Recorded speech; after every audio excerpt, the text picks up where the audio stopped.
Hey, what's going on, YouTube? Have a new video today going over one of the recent PSA subs that we had posted about back in the beginning of March. Got a good chunk of them back.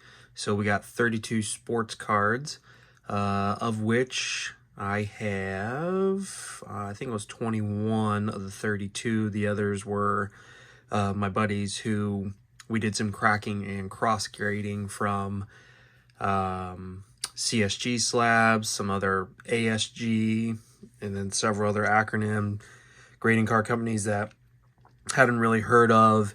And unfortunately, I don't have videos of the after on those particular cards because he has them back with him.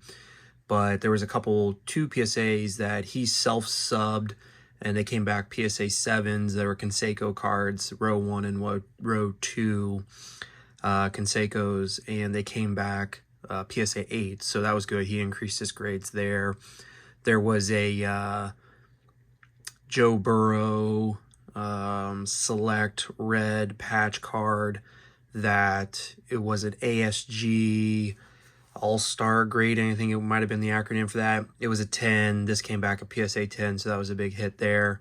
And then a couple others were like CSG or BBCC or LMNOP, one of the acronyms out there. There were 8s and 9s, and then they came back PSA 8s. So for the most part, he was happy.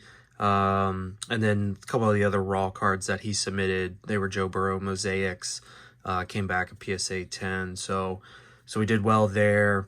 And what I'll do is I'll jump into my portion of the cards here. And well, as you can see in my 3 stacks here, we have PSA 8s. We got some PSA 9s, and we got a good amount of PSA 10s. So 3 8s, 11 9s, and 9 10s, and I think you're going to enjoy. So first one we'll start up here is a Shaquille rookie. Now, this one I thought was really going to be a PSA 10. The centering on this, the corners on this were sharp, and especially because I had this particular Shaq from a while back graded, in which I knew the centering was slightly off. But outside of that, I honestly don't understand how this came back an 8. So, I mean, could it be the clarity? In my eyes, they are both nice and white. There's no dull fading. Maybe a little dark on this. I don't know. I can't tell if just because it's my light, but not enough that I think that would ding this down to an 8, but we'll see. Maybe I'll crack it, resub it, and hope for, at least a 9 if it can't get a 10. But got an 89 Fleer Jordan, came back as an 8. This one I thought was going to be a 9 just because there's some red coloring down on these cards. The centering on this one was way better. And if I can get this out without knocking them over, this is my other PSA 8. So as you can see, this is way off centered. This is centered much better. So I can't tell, honestly. So I thought this had a good shot at a 9, an outside shot at a 10.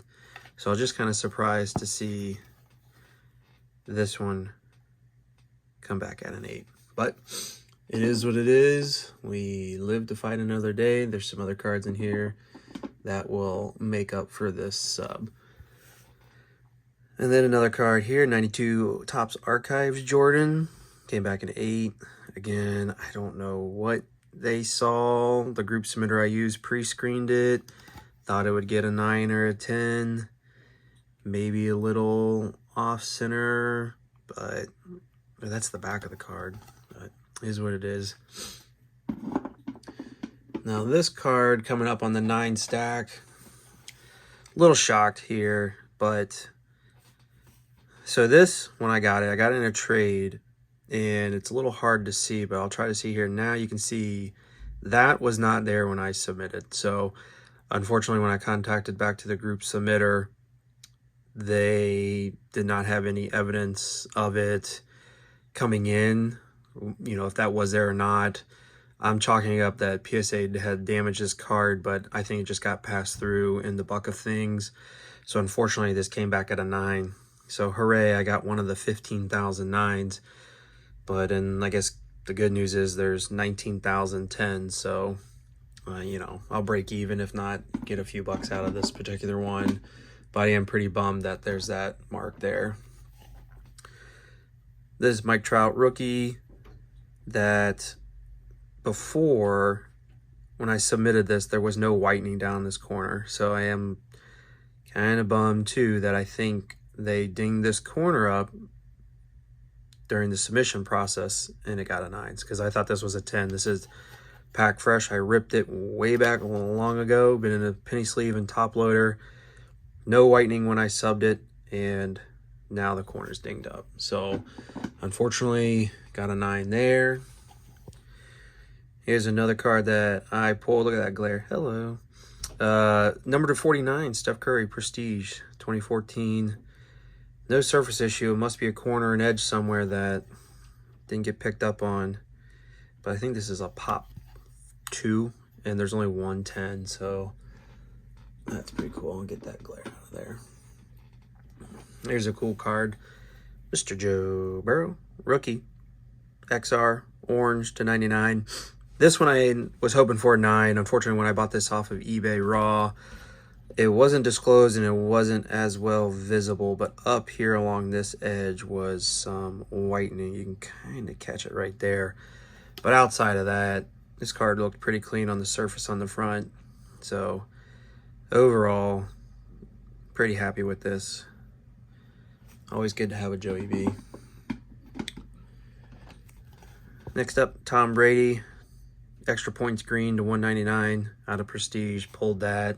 Fair, just give it a shot. Anything Brady number now that he's retired. This I pulled out of a hobby box of 2017 Prism. And thought this had a good shot at a 10, but came back a 9, which is unfortunate.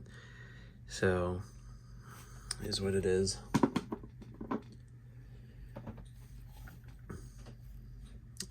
(2015) Brady Topps Chrome Diamond Refractor, which again I thought was pretty sharp. This was hoping for a 10, but came back a 9.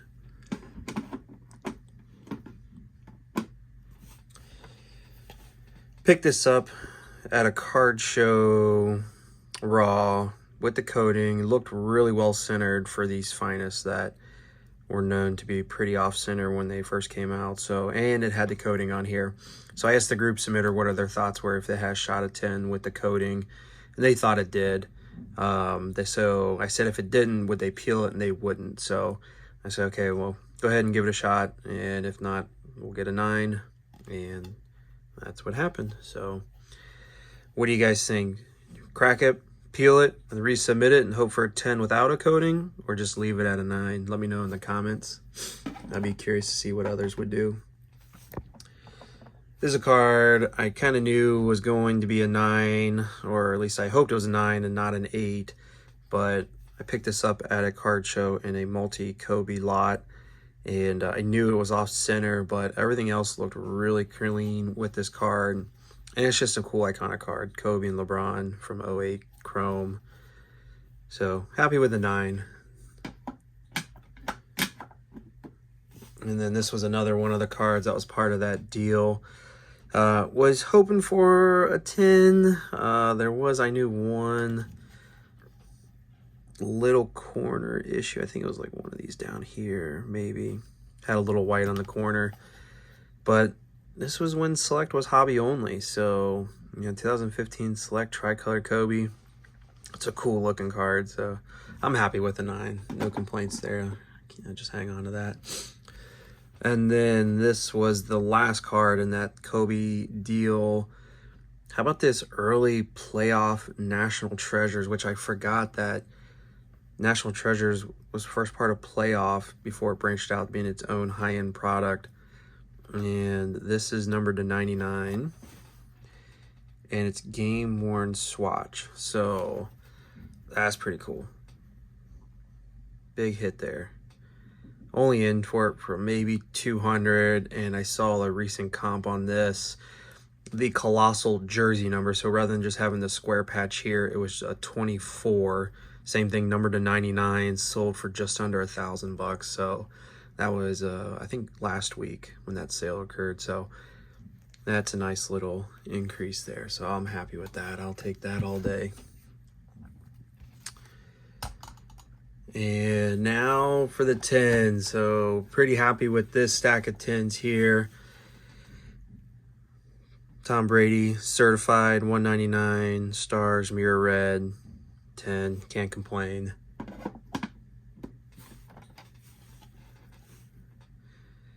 Chrome, blue jersey, blue wave, 10, dope looking card, semi-color match. That's just cool when the light hits it. So pretty stoked about that.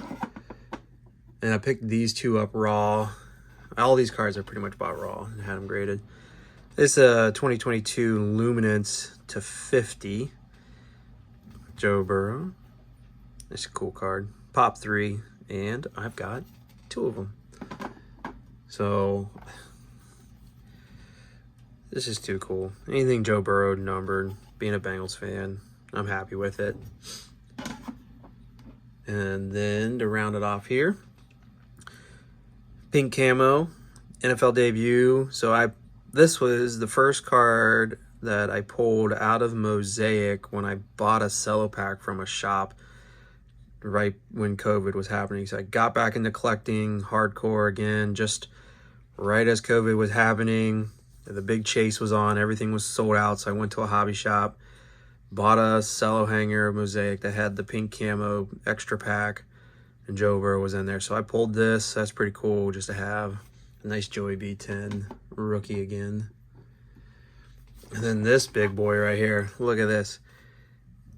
Jim Mint 10 National Treasures rookies with T. Higgins to 99. So I looked to pop up on this Pop 3. This is a cool card. You're not going to be ripping much National Treasures from this year, especially with Tua, Herbert, Jalen, Burrow. 4 big quarterbacks out of there. Stuff's through the roof. So this is a good ad here. These thick cards are hard to grade, so definitely happy with a 10. And then to finish it off, the GOAT, Kobe, Select Silver Prism. Bought this off eBay. Took a shot at it. Was super clean, looking through the pictures. Really happy with this. As I thumbprint that up, I'll wipe that off later. But yeah, that's just too cool. And then to finish it off, the big hitter of the group. How about this? A Jam Artist from Gold Label, PSA 10. I think the last sale last week was, oh, a low battery notification here. I think just under $1,000. I'm in it for 175. I bought it raw right at COVID. Saw a video on the top Kobe inserts. This is just a cool card, so that'll go in the PC, and super happy with that. So overall, fairly pleased with the submission. The only one hiccup is with the Luka, but you know, I hate to keep saying it, but it is what it is. The rest of the 10s made up for it. So overall, well, I'm in for all these cards at raw with grading fees for about $1,600. And when I did all the comp checking and averaging them out over the last couple comps, and then a couple of them that had no recent sales just because the pops are so low, I tried to look for a similar card and take that sale, just kind of get a base value. And so collective, if I sold all those individually, would be around $4,360. So overall net gain of just $2,750-ish. So pretty happy. Increase the collection value that way. And who knows, maybe I'll put up some of these on eBay, sell them off, recoup them, and then get ready for the next grading sub. So I hope you all enjoyed. Let me know which card you like the most, which one that you would like to have in your PC, and be curious to see in the comments. So I appreciate everyone watching, viewing, and take care. Have a good one.